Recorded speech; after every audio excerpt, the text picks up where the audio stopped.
അപ്പം ഇന്ന് നമുക്ക് പാൽക്കപ്പ ഉണ്ടാക്കിയാലോ?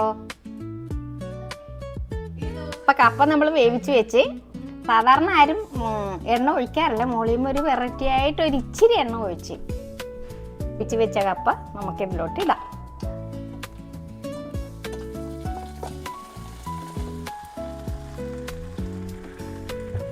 ഇത് ചതച്ച് വെച്ച ഉള്ളി, പച്ചമുളക്, വെളുത്തുള്ളിയാണ്. ചെറിയ ഉള്ളി നമ്മൾ കുറച്ചേ എടുത്തിട്ടുള്ളൂ, കൂടുതലെടുത്താൽ അത്ര നല്ലതാണ്. മോളിയമ്മയുടെ പാഴ്വാക്കൊന്നും പറയാനില്ല. വെച്ചാൽ ഇഞ്ചി, പച്ചമുളക്, ഗാർലിക്സ് ഇതിലോട്ട് ഇടുവാണ്.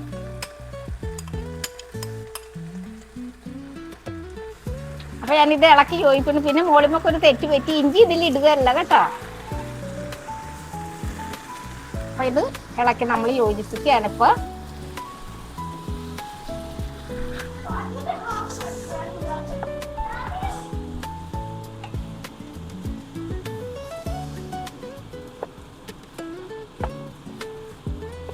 നാട്ടില് ഒരു വെറൈറ്റിയാണ് പാൽക്കപ്പ.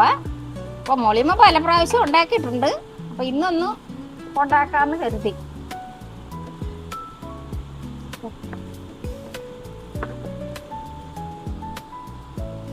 അപ്പം ആരോ വന്ന് എത്തി നോക്കിയിട്ടുണ്ട്. നമ്മൾ ഇതിലൊന്നും ശ്രദ്ധിക്കരുത്, കാരണം കപ്പയായ കാരണം അടി പിടിക്കാൻ സാധ്യതയുണ്ട്. നമ്മുടെ ശ്രദ്ധ അങ്ങോട്ട് തിരിക്കാൻ വേണ്ടിയാണ് വന്നിട്ടുള്ളത്. മോളിയും കൂടെ ഓണം കളി. അപ്പം കപ്പയ്ക്ക് ടേസ്റ്റ് നോക്കിയപ്പോൾ ഉപ്പ് കുറവാണ്. അപ്പം മോളിയമ്മ ഒരു ഇച്ചിരി ഉപ്പ് കൂടെ ചേർത്ത്. അപ്പം ഇനി നമ്മുടെ മെയിൻ സെക്ഷനാണ് തേങ്ങാപ്പാൽ ഒഴിക്കലാണ്. ഇത് ടിന്നുപാലാണ്. ഇത് നല്ല തിക്കായ കാരണം ഞാൻ ഇതിൻ്റെ ഇരട്ടി വെള്ളം എടുത്തിട്ടുണ്ട്. അപ്പോൾ നമുക്ക് തേങ്ങാപ്പാൽ ഒഴിക്കാം.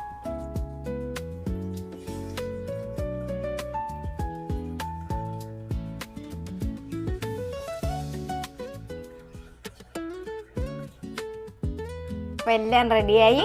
ഇനിയുടെ കടുക് വറുത്ത് ഇടുവാണ് നമ്മൾ കേട്ടോ. അപ്പം എല്ലാവരും നമ്മുടെ നാട്ടിലും എല്ലാവരും ഇതൊക്കെ ചെയ്യണം. പിള്ളേർക്ക് ഒരു വെറൈറ്റി ആയിട്ട് ഇഷ്ടപ്പെടും.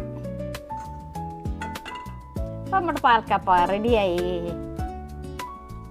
ഇഷ്ടപ്പെടാനും ഷെയർ ചെയ്യാനൊന്നും മറക്കരുത്. Bye bye.